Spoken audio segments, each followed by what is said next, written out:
I'm Rimma Boshernitsan, the founder and CEO of Dialogue. Welcome to 10 by 20, a series of 10 questions discussed in 20-minute dialogues with local and international leaders doing visionary work at the intersection of people, technology, and society. Hi, and welcome to 10 by 20. I'm thrilled to welcome today's guests, Leslie Salmon Jones and Jeff Jones, our first 10 by 20 with two people. Fair warning, today we may go over time, as going deep with two amazing humans takes a little bit of time. And by way of introduction, Leslie is an Alvin Ailey trained dancer, yoga instructor, wellness coach, and community activist. And Jeff is a multi-instrumentalist, composer, and engineer. And together they founded Afro Flow Yoga, which grew out of the couple's exploration of healing and their African American and Caribbean heritage in West Africa, Haiti, and Jamaica. Afro Flow Yoga is a combination of live music, dance, and yoga. And within the container of Afro Flow Yoga, Jeff and Leslie bring circles of healing and build community. Welcome, Leslie and Jeff. Thank you so much. Thank you. So excited to have you guys. Here. So we always start off these 10 by 20s going back into the past a little bit and asking people about their childhoods and how they grew up influenced their work. So I'm curious, obviously there's two of you grew up very differently. And I'm just curious how did you come to this as individuals? And then we can talk about it more as a duo. Sure. After you, Leslie. Oh, thank you. So I grew up in Toronto, Canada, and I came from a family who's multicultural. Three of my grandparents were Jamaican. And the only grandparent I knew was my Scottish, Irish, Canadian grandmother, Violet Bell. And within our family, we had, I grew up in a predominantly Jewish neighborhood, went to Black Heritage on the weekends. I used to go to Hebrew school with my friends, went to an Anglican church, adopted into our family. We have a cousin who's Indigenous Canadian, and also a cousin who's from the Philippines. So we had all of the representation in our family. And my mother was a nurse, and then out of the need for a lot of racism that we were experiencing and discrimination, because my parents are mixed race, she became a community activist. And from that, she founded a lot of organizations, and including the Urban Alliance, and helping a lot of the Black community with discrimination. And then she became a grassroots politician, and she was the first woman of color to be a Metro Council in Toronto. So in our basement, we had her campaign headquarters. And so she planted the seed for me that we could be an agent of change and transformation, transforming our communities. So that's the activism piece. My father had been orphaned, and he wanted to be a doctor, but when he was at 3, but at that time, Blacks weren't allowed into university. So it wasn't until he was about 18 or 19, it's kind of an interesting story, but he had a jazz band. His aunt had raised the 6 kids, and he was the baby.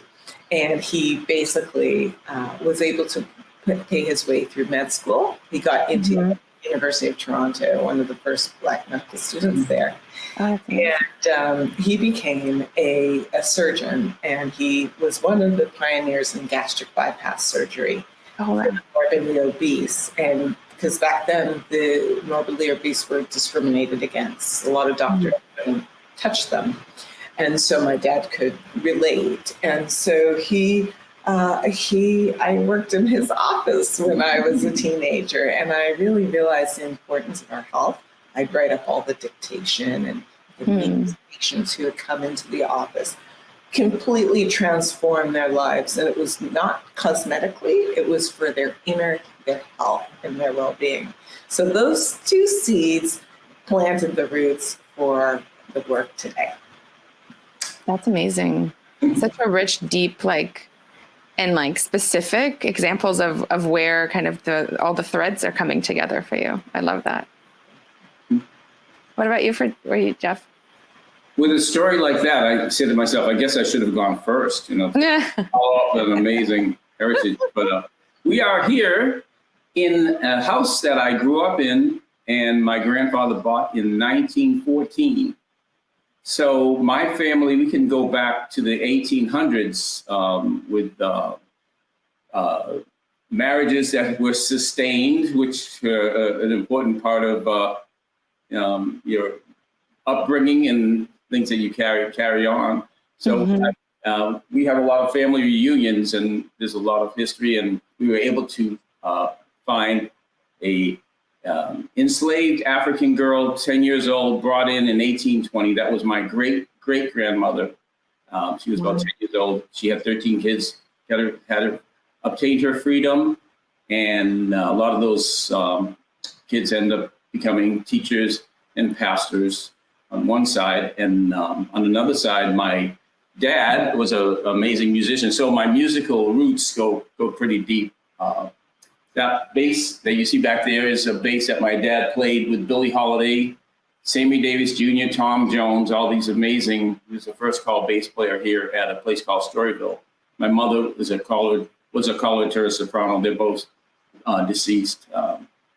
And my grandmother was in African-American music, in classical music. She was a mentor to Marian Anderson and Roland Hayes, which are classical legends from the turn of the century. She was born in 1891.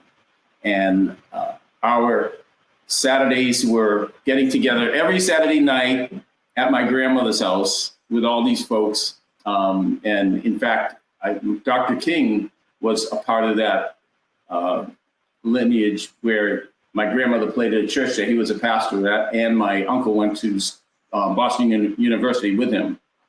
So the musical roots, I could go on and on, but we only have so much time. So that's amazing. That's for starters. And in terms of my musical development, being on the road as a musician in decades where we would play 6 nights a week was amazing when we used to have so many clubs. So being a little older than I look, yeah, that was a great time to be a bass player playing a lot of amazing dance related music or even jazz. So that's amazing. Well, and then how did you guys, how did your paths intersect in this, both in the work, and then how did you meet as well? On a plane over Connecticut, May 20th, 1994. Yes. Just sitting next to one another? Yes. Oh, no. We were, Leslie was sitting already in her seat, and I walked down, and the plane was kind of empty. So you could basically sit where you wanted back then. Mm. Yeah, that story is a whole other. Yeah, that's a whole nother episode. Yeah. It goes on and on. In fact, it's still going on. I think we're still on our first date. But finding out how our artistry connected, and we were able to make fitness DVDs, and we worked on shows like Intercoiffure, which is a hair show. Leslie did the choreography for the participants and the models who were, mainly, showing off the hair. And I did the music for that. That was at, where was that? Yeah, that was our first collaboration. I think that was in 95, the year after we met, and then we collaborated on several different So it kind of came natural, and we had, a community, different people who were connected magically in the industry. Yeah. So, and what was that? That was at the Ritz. So that was a pretty high-end gig for our first gig. Yeah. That's so great. But you guys were living in different places, right? At the time. Yes, I was living in New York and Jeff was living in Boston. So we had that relationship going back and forth and back and forth. Particularly Jeff did a lot of that, but I did some of that too. Yeah. And it was just great. I was already a landlord and had, so I was living and just taking care of the house and working in engineering and playing gigs. And he put me to work on the land. Nice. We planted things. I love being in nature. I think that was our first date. Our first date, we planted some hedges, some boxwoods. That's how you know a relationship will be successful, right? If the first date is like it goes well and it's so obviously not cohesive is not the right word, but there's a synergy there that feels really good. Oh, that's amazing. So I know we talked a little bit about like just a background of Afro Flow Yoga and what it's meant to do. But I'm curious, like, what are you seeing as the effects of the work, and like, what are the bigger questions that you guys are both trying to answer through this work, both for yourselves and maybe for the collective as well? I think about Mo, our participant, when you see the active healing right in front of you, it's pretty amazing when somebody's we're in a inner circle, and we call it our healing circle, where the music is going on and people are kind of feeding the person energy. And we've seen people make amazing breakthroughs of where a lot of, particularly we had a veteran, people who have been through traumatic experiences, and it's just amazing to see what the music does. So being the musician and Leslie's voice guiding people gently through things, it's almost like being the puppet master, having been played in so many dance or church. I still play in church every Sunday, but I grew up doing that also.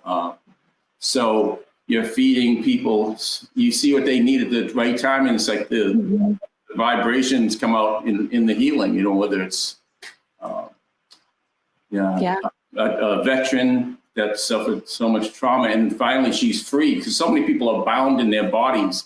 Once they break free, it's like, even from slavery, it's like breaking the chains and being up. And it was illegal for slaves to move and dance and drum at certain periods in time. So those are kind of physical restrictions probably in the DNA. So it's when people break through and loosen up, it's a lot of things free up, a lot of pain. Yeah, and I'd also say to add to that, to like more there's micro and there's macro. So when COVID happened, in the murder of George Floyd, Breonna Taylor, and all of the, we say the racial pandemic as well. So many people flooded to us because we were online, and there was so much need. There was like so much fear, anxiety, and questions, and grieving. And so we started hosting conversations after the flow, because we just knew that people needed to talk. They need to process. They need to be witnessed. They need to connect with other people. So we actually, from those discussions, we created 3 legs on our website. And one, it was the history of racism. We were finding that some people were coming, not all, but there are a few people who were coming who didn't even really have any awareness of racism.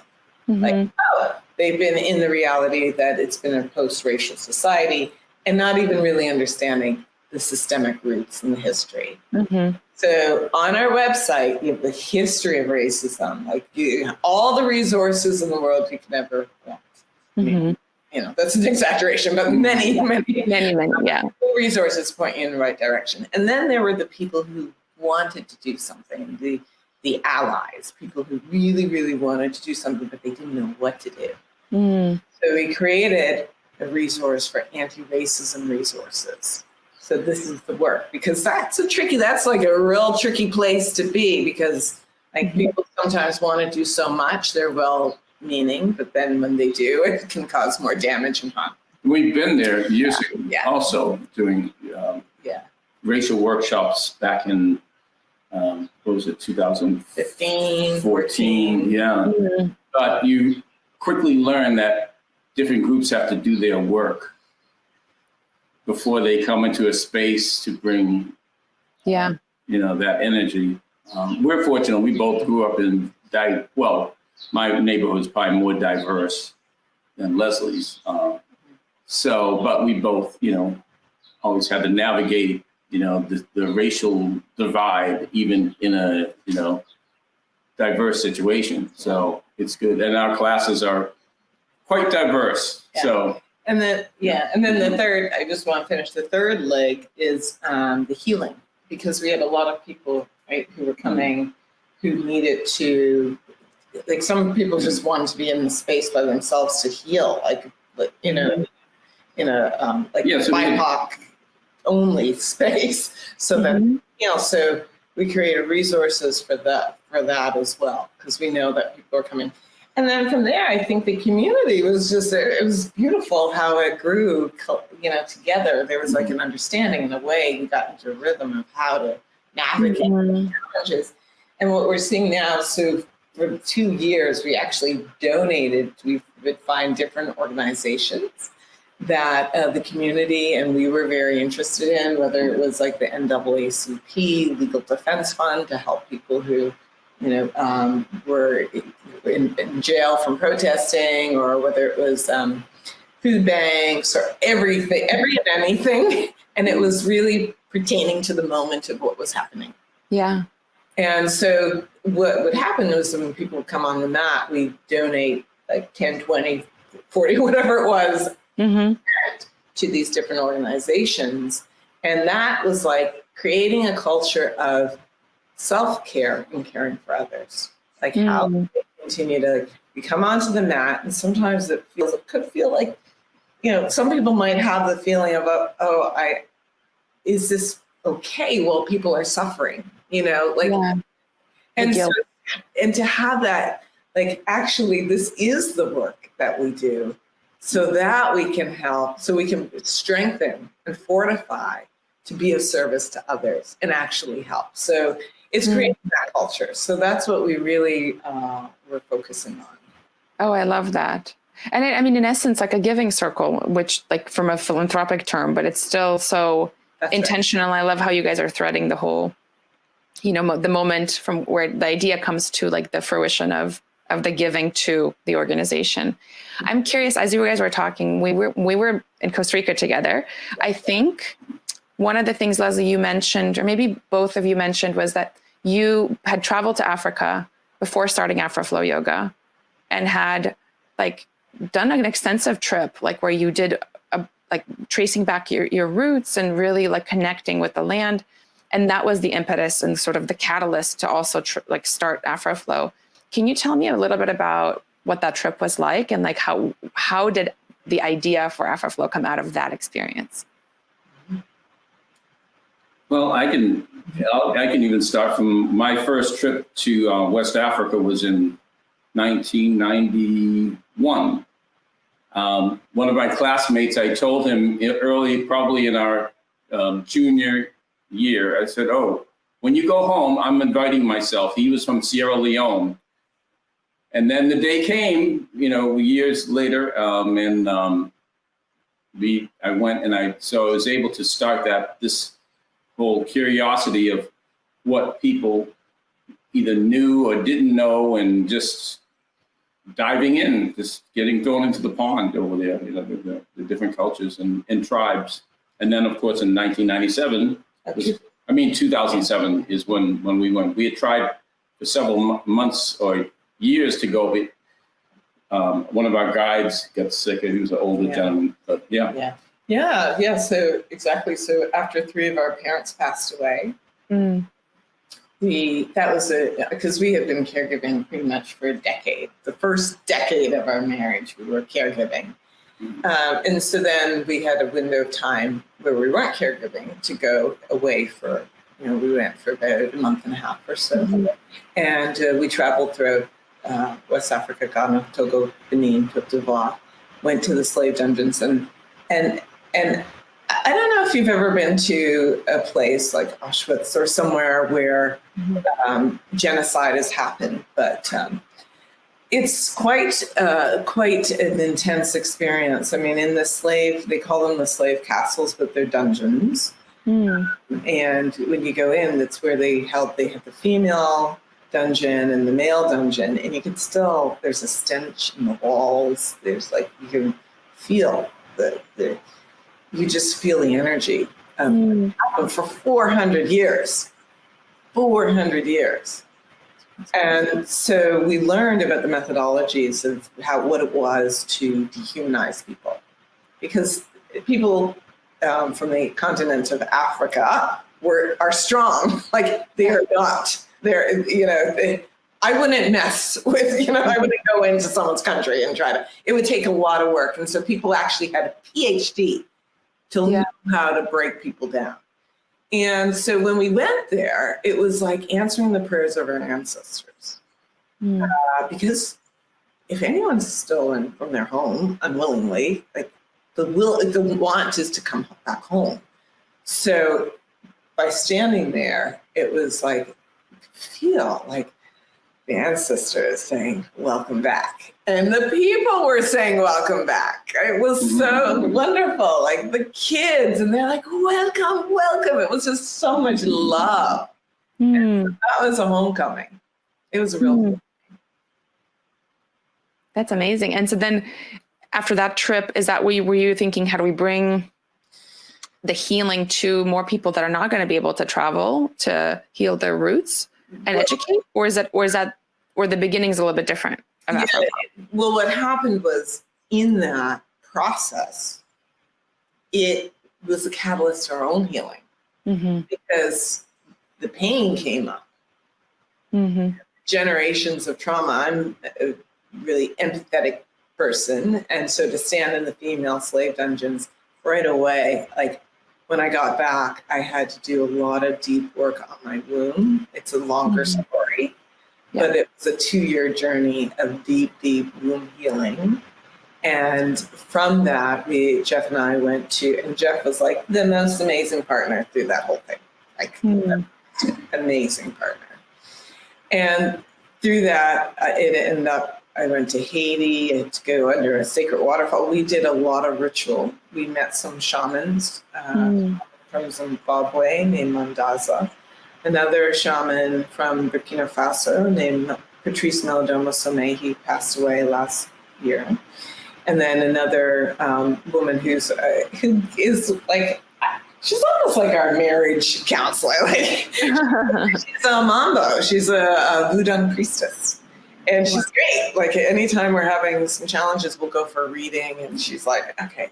And she knows us both. And she's like, maybe you could try this. Maybe you could. I went to Haiti to her temple, did some work. And Jeff and I, it's 2 years of deep, deep, deep healing work. From that, out of our own healing, that's when I actually was meditating on my vision. I had been invited to teach yoga and Afro-Caribbean dance in Sedona, Arizona at the Raw Spirit Festival. And then spirit ancestors, at that point, we had connected to our ancestors because we did all these rituals, and they said, this is what you're teaching. And this is what it's called. And then Jeff was like, and it's got to have live music. And so his ancestors were saying, this is what's going to happen. So our ancestors came together and are guiding us. Like they're constantly guiding us to say, okay, this is the wisdom, this is the knowledge we want you to put forth.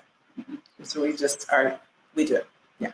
That's amazing. What a journey. And it's still going, right? It's still evolving in how this, I'm sure nobody expected the pandemic to happen in the way that it did. And I think now your practice has another dimension to it. So I'm curious, as both individuals and partners in both life and business, when and how do you do your most creative work?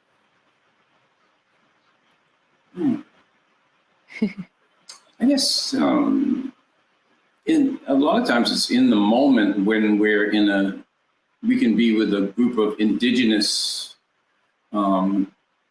youth, who have been, severely traumatized, and then you have to learn how to create the approach to that culture. Or we may be in Roxbury with Liz Walker's program, dealing with a lot of trauma where they have gun violence right in the same block that the church is on. So creating our healing circle is probably our most creative time. Or we may be in Bali, Indonesia with 250 people, and Leslie's able to get people moving in certain patterns, which is kind of amazing. It's almost like getting water to flow a certain way also.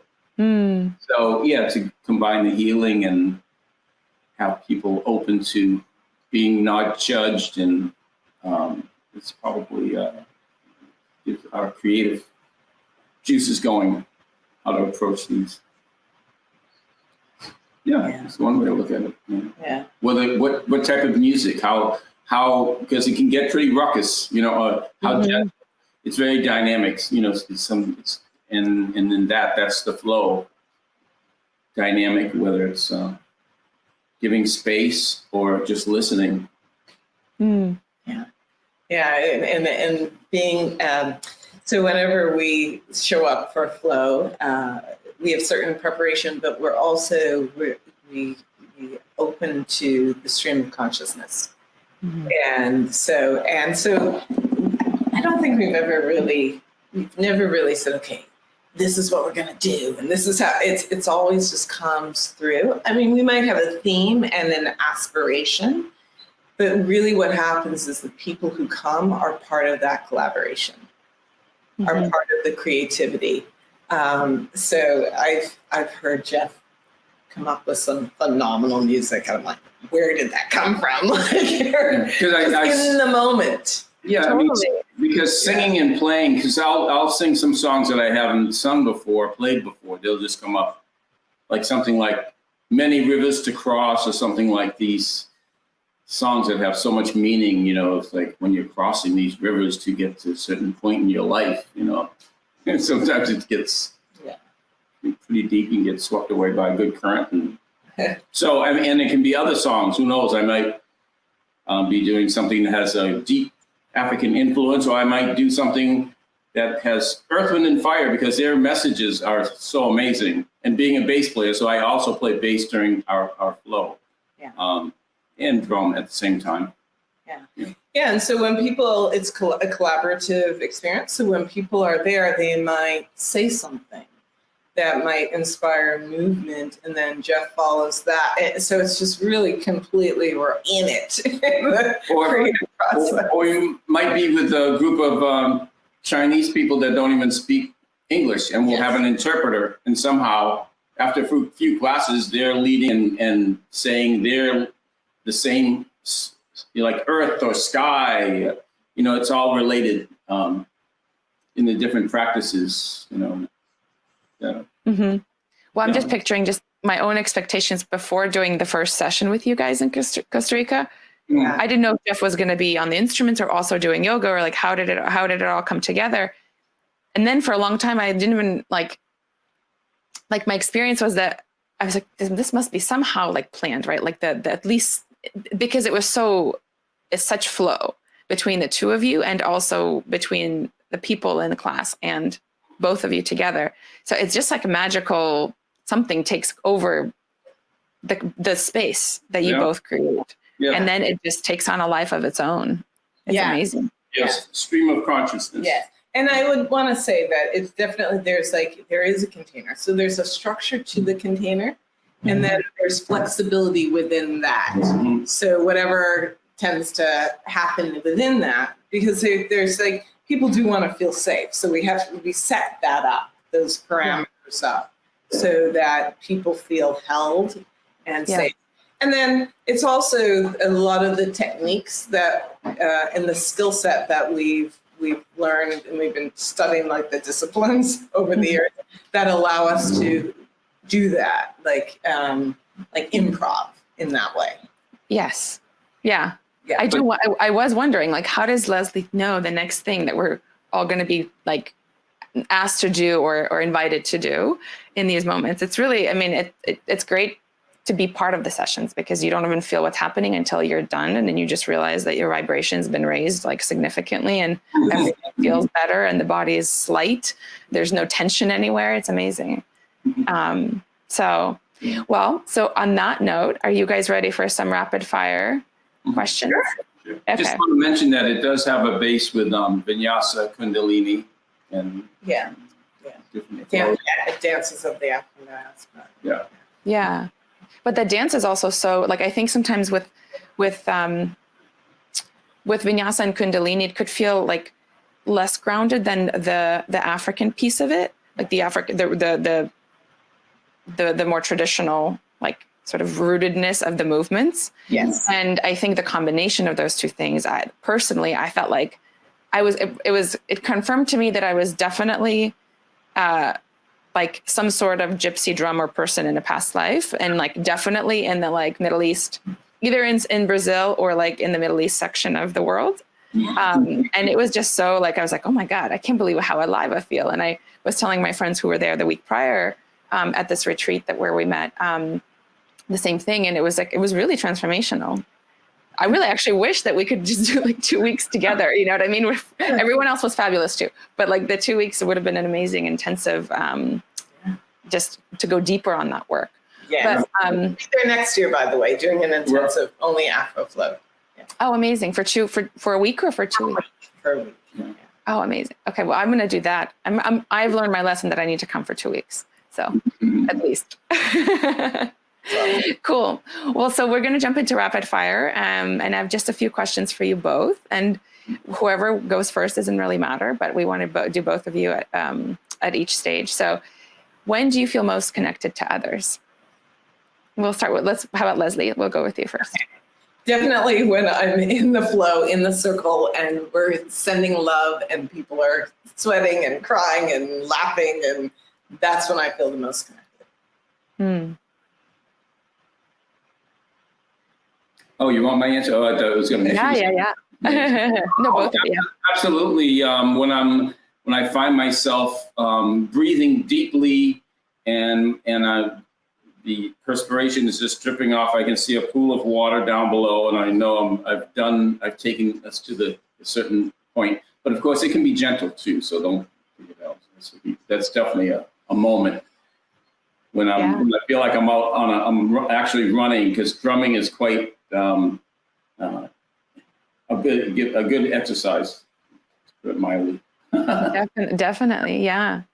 When and where are you happiest? Oh, well, when I'm in Costa Rica, teaching on the water with the love of my life, eating the most amazing food, feeling like strong with the most incredible people. I'd say that's pretty happy. And for me, yes, being together in any situation, just comfort knowing that somebody's got your back, and you found your soulmate. That's awesome. What intersection of disciplines are you currently most fascinated by? I would say that's a good question.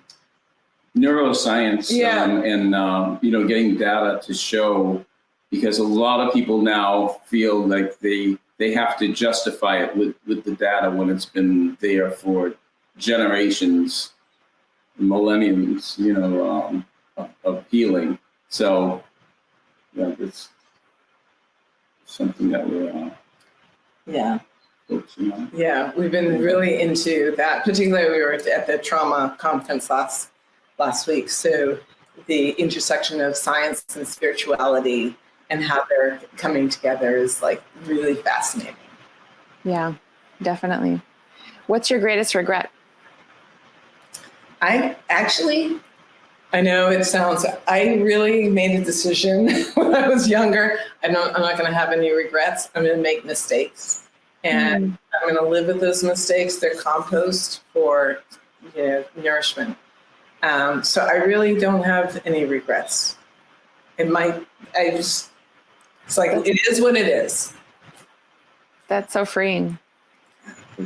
My only regrets is when I don't go for a nice long bike ride. Exercise, because it's I sleep better, and just getting exercise just does help. You don't have to worry about taking melatonin or something.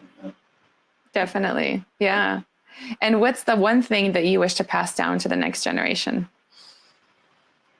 Love. Well, history. Because a lot of people don't know their history, don't know where they came from, don't know, and with that they make the same mistakes over again. So people can have true history.